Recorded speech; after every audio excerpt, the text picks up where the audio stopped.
अच्छा स्वामी, पहले मुझे हाथ खड़ा करके आपने बताना है किधर तक मेरी आवाज जा रही है, किधर तक आवाज जा रही है। पीछे आवाज जा रही है, पीछे। स्वामी, इस्लामाबाद के आप करीब हो और मैंने जब आपको कॉल देनी है, जब मैं आपको कॉल दूंगा, मैं अपने स्वामी के बाशऊर और दलेर नौजवानों को, मैं सबको इस्लामाबाद में मिलना चाहता हूं। तैयार हो? हाथ खड़े करके मुझे बताओ कि इस मुल्क की हकीकी आजादी के लिए आप इस्लामाबाद आएंगे? हाथ खड़ा करके बताओ। और जो भी नहीं आ सकता इस्लामाबाद, वो स्वाबी में निकलेगा और बताएगा कि गुलामी नामंजूर, इंपोर्टेड हुकूमत नामंजूर। स्वाबी के नौजवानों, मैं सिर्फ आपको अपने मां बाप के दौर का बताना चाहता हूं।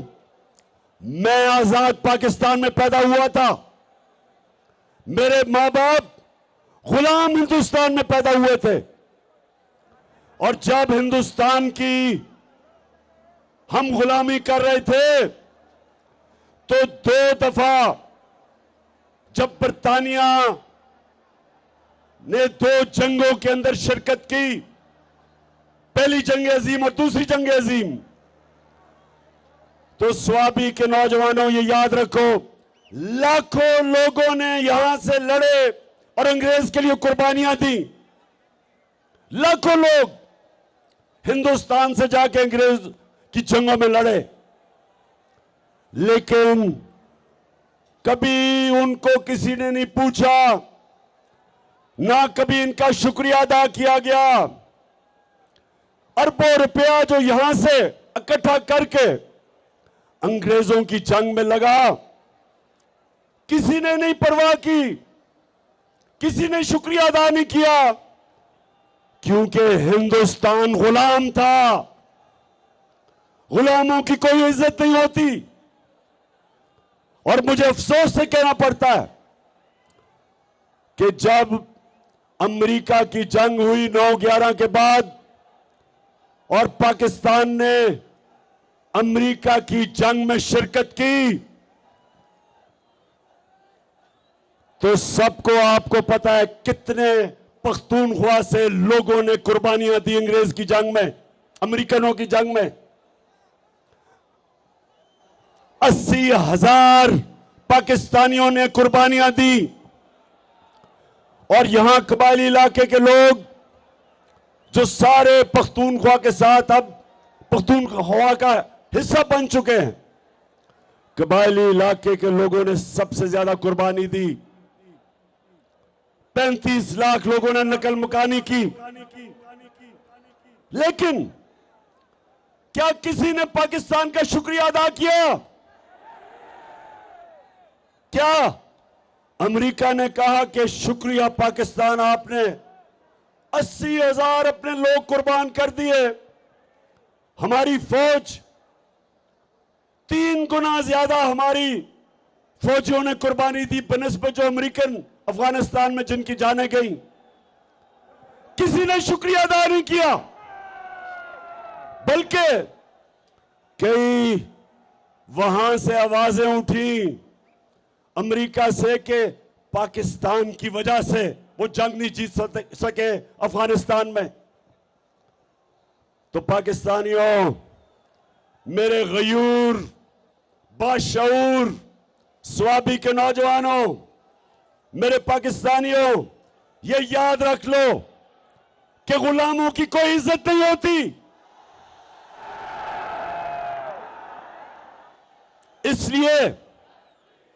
इसलिए ये जो इंपोर्टेड हुकूमत अमरीकी साजिश के तहत बाहर की साजिश और अंदर की साजिश ने मिलके जो ये हुकूमत हमारे पे मुलव्वस की है। मेरी कौम, आप तैयार हो जाओ। हमने किसी सूरत अमरीकों के गुलामों को, चोरों और डाकुओं को हमने किसी सूरत तस्लीम नहीं करना। इसलिए आप सबने, स्वाबी पास है इस्लामाबाद से, आप सबने आना है और मेरे साथ शिरकत करनी है। और हमने इस इंपोर्टेड हुकूमत को पैगाम देना है, और जिन्होंने मुसल्लत किया ये हुकूमत कि ये एक आजाद कौम है, हम वो लोग हैं जो कि दुनिया के सबसे अजीम लीडर हमारे नबी सल्लल्लाहु अलैहि वसल्लम, हम उनकी उम्मत हैं। और स्वाबी, जब पाकिस्तान बन रहा था, पाकिस्तान का नारा क्या था? नारा यह था कि पाकिस्तान का मतलब क्या? स्वाबी, ये दोनों जरदारी और शरीफ 10 साल जब इन्होंने हुकूमत की 2008 और 18 के दरमियान,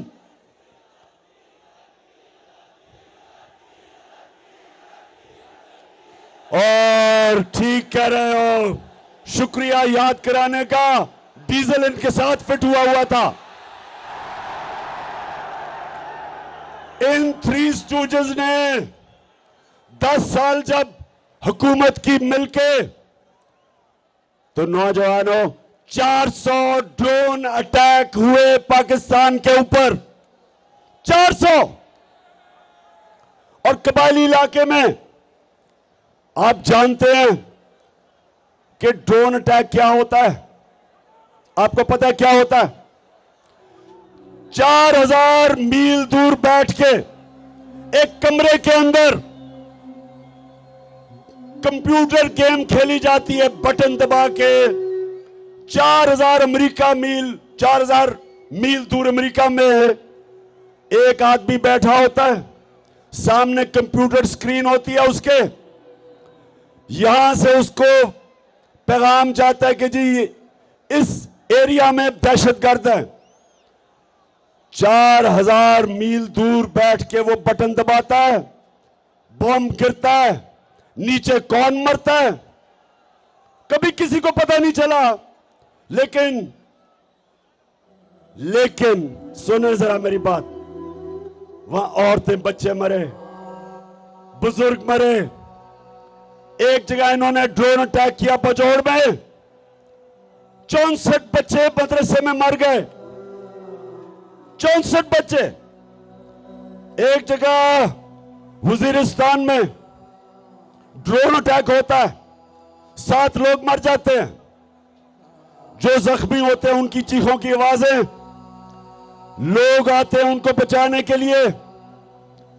दूसरा ड्रोन अटैक होता है, 7 और लोग मर जाते हैं। सुबह तक लोग डरते हैं जाते हुए करीब, जो जख्मी हैं उनकी आवाजें आ रही होती हैं। सुबह को लोग बचाने जाते हैं, फिर ड्रोन अटैक होता है, 7 और मर जाते हैं, 21 लोग मरते हैं। शादियों पे ड्रोन अटैक, जनाजों पे ड्रोन अटैक।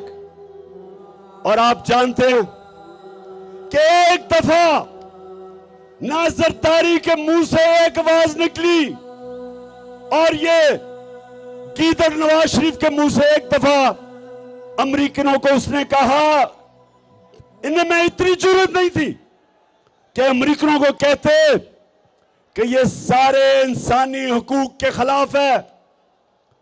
दुनिया का कोई कानून इजाजत नहीं देता कि आप फैसला करें मुजरिम कौन है और आप ही उसको कत्ल कर दें। जज, जूरी, एक्सिक्यूशनर, दुनिया का कोई कानून इजाजत नहीं देता। लेकिन इस मुल्क पे जिनके लिए हम जंग लड़ रहे थे, 400 ड्रोन अटैक हुए। एक दफा इन दोनों ने जुर्रत नहीं की अमेरिका को कहने के लिए कि क्या आप अपने मुल्क में दहशतगर्द के ऊपर ड्रोन अटैक करेंगे? जुर्रत ही इनमें क्या?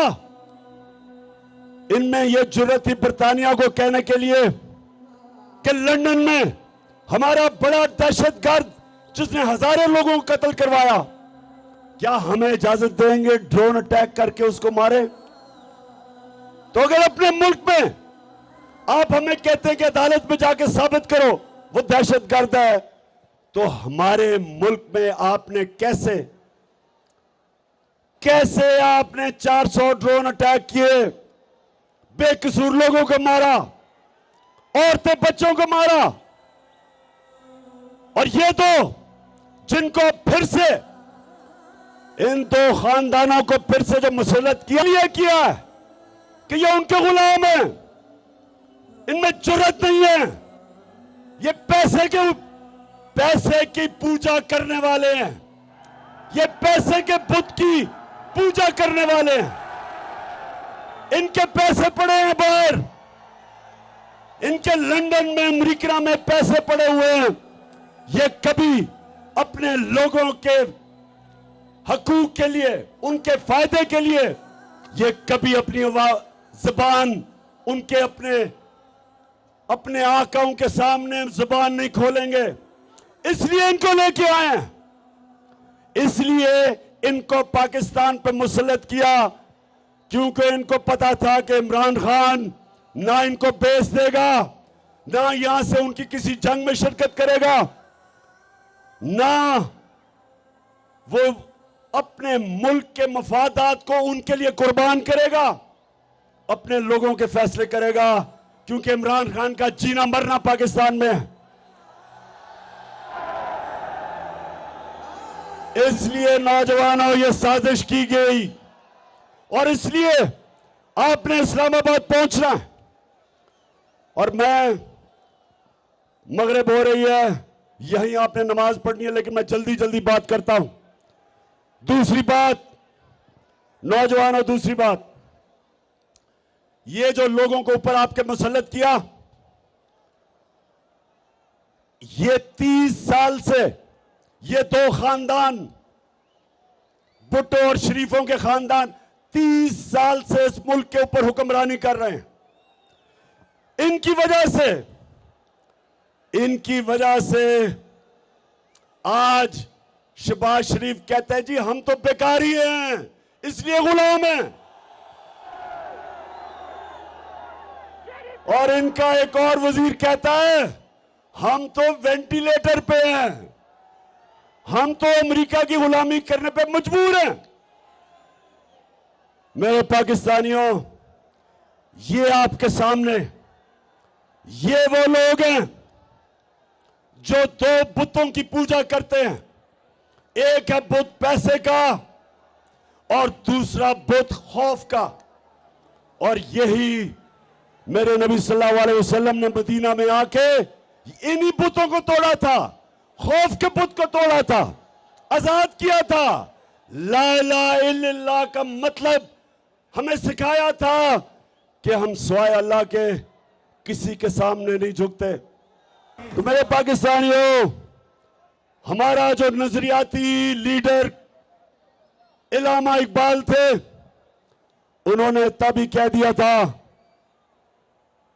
कि हमने इकबाल का शाहीन बनना है, हमने वो लोग बनने हैं जिन्होंने दुनिया की इमामत करनी है। अल्लाह ने इंसान के हाथ में यह चीज छोड़ दी है कि वो या परवाज कर सकता है और वो या जमीन के ऊपर रेंग सकता है। अल्लाह ने कुरान में कहा है कि इंसान जब ऊपर जाता है तो फरिश्तों से ऊपर चला जाता है, और जब वो नीचे गिरता है तो जानवरों से नीचे चला जाता है। ये जो ऊपर बैठे हुए हैं ये जानवरों से नीचे चले गए हैं। एक जानवर भी उतना खाता है जितना उसकी भूख होती है, इनका तो पेट ही नहीं भरता। इसलिए मेरे नौजवानों, हमने अपने मुल्क को बचाने के लिए और आजाद रखने के लिए निकलना है। एक दफा मुल्क के इदारे तबाह हो जाए, मुल्क तबाह हो जाता है। जब चोर ऊपर बैठ जाएं, वो सबसे पहले मुल्क के इदारे तबाह करते हैं। FIA आज हमारी आंखों के सामने तबाह हो रहा है। 2 उनके ऑफिसर जिन्होंने बड़ी मेहनत से शहबाज शरीफ और इसके बेटों के ऊपर 24 अरब रुपए के करप्शन के केस, मनी लॉन्ड्रिंग, नौकरों के नाम पे, चपरासियों के नाम पे अरबों रुपया जो उन्होंने पकड़ा, एक हार्ट अटैक से मर चुका है, डॉक्टर रिजवान मर चुका है, और दूसरा उसको भी हार्ट अटैक हुआ जो दूसरा ऑफिसर था। आज वो अपनी जिंदगी की जंग लड़ रहा है और मैं इंशाल्लाह इस पे बताऊंगा कि वो कौन सी जहर इस्तेमाल की जाती है जो खाने में डालते हैं जिसकी वजह से हार्ट अटैक होता है। तो FIA तो तबाह हो गई, उसके ऊपर एक कातिल बैठा दिया, फैसलाबाद का कातिल जिसने 18 लोगों को कत्ल किया, राना सनाउल्लाह, वो बैठ गया ऊपर। अब यही FIA से वो होगा जो MQM ने कराची की पुलिस से किया था। 1996 में नसीरुल्लाह बाबर ने MQM के खिलाफ ऑपरेशन किया। 1997 में गवर्नमेंट चली गई पीपल्स पार्टी की, नवाज शरीफ आ गया, इसने MQM से समझौता कर लिया। MQM ने चुन चुन के एक एक पुलिस वाले को कत्ल किया जो ऑपरेशन में शामिल था।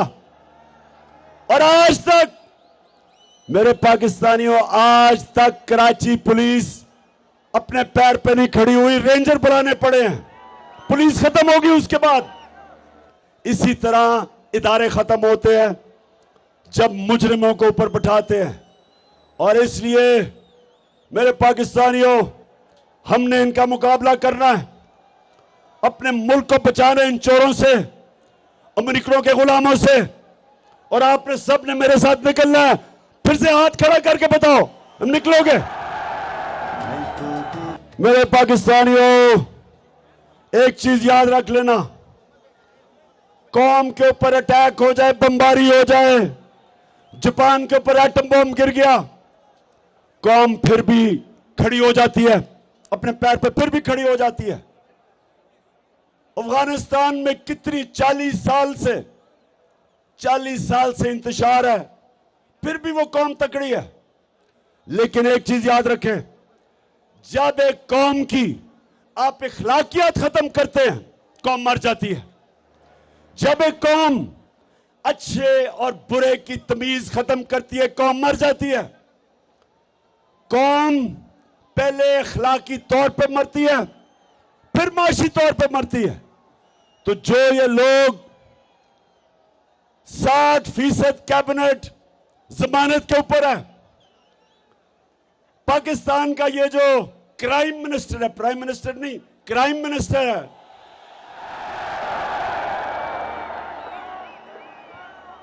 इसके ऊपर ये जमानत पे भी है। और इसके ऊपर और बेटे जो चीफ मिनिस्टर है, इनके ऊपर सिर्फ FIA में 24 अरब के केसेस है, नैब में अलग केसेस है। जो इसका भाई लंदन में बैठ के पाकिस्तान के फैसले कर रहा है, वो सजा याफ्ता है, मफरूर है, डाकू है, चोर है, झूठा है। उसकी बेटी जो तकरीरें करती फिर रही है और इसके पीछे रेंजर और इतना प्रोटोकॉल मिल रहा है, वो सजा याफ्ता है। तो जिस मुल्क में इस तरह के लोगों को बड़े बड़े ओहदों पे बिठा दिया जाए, उस मुल्क की अखलाकियात तबाह हो जाती है। कौन मेहनत करेगा? क्यों नौजवान 14 साल पढ़ाई करे, मेहनत सुबह से लेकर शाम तक मेहनत करे, जब चोरी में और करप्शन में पैसा बन जाता है? इससे कौमें तबाह होती हैं।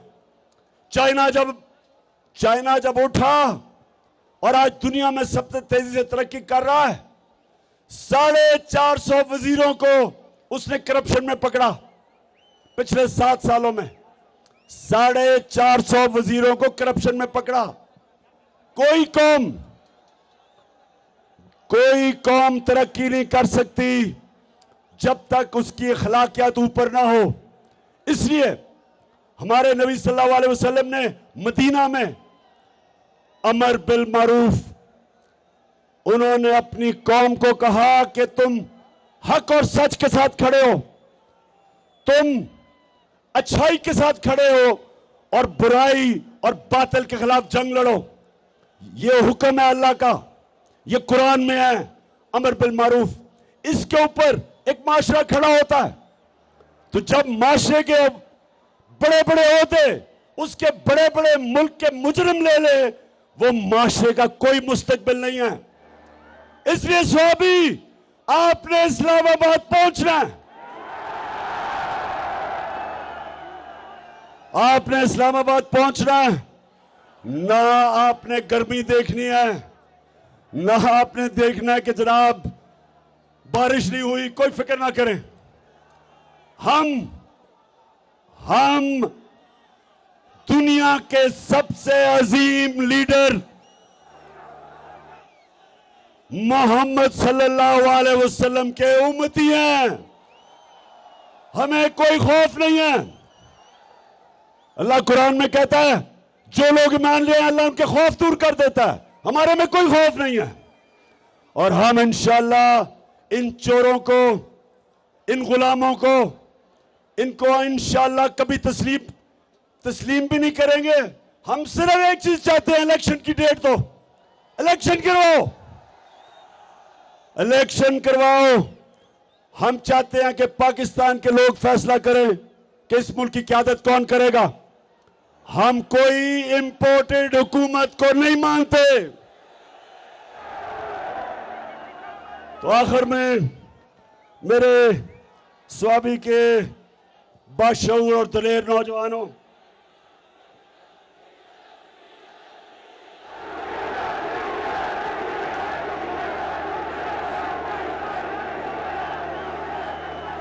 डीजल ने भी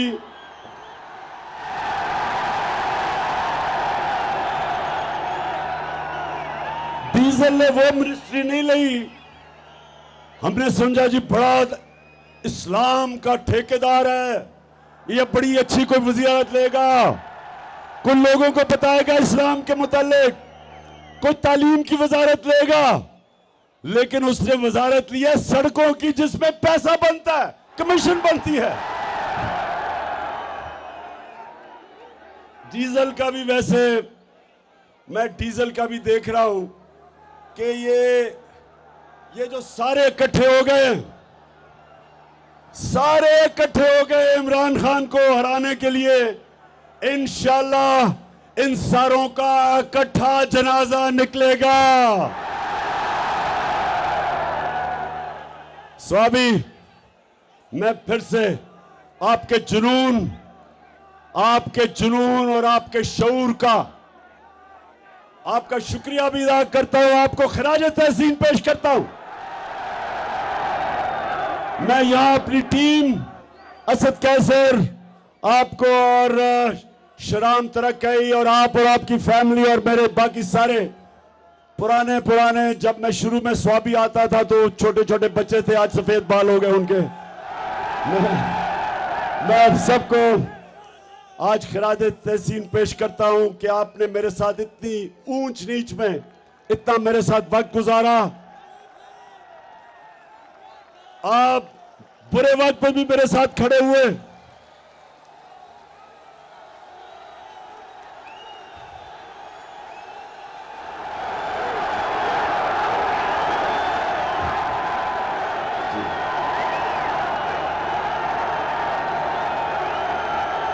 और एक और चीज मैं ये जरूर कहूंगा कि मैं आज सारे पाकिस्तान के सामने ये कह रहा हूं कि वैसे पख्तूनख्वा को मैं खास खिरात तहसीन इसलिए पेश करता हूं,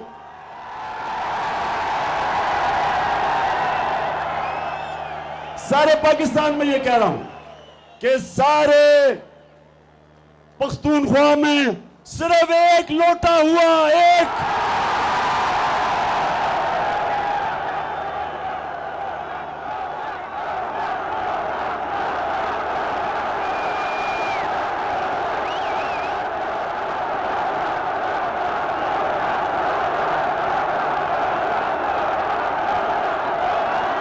बड़ी बात है। इसका मतलब कि यहां वफादारी भी ज्यादा है, यहां ईमान भी ज्यादा है, या माशाल्लाह आपकी अखलाकियात भी ज्यादा है।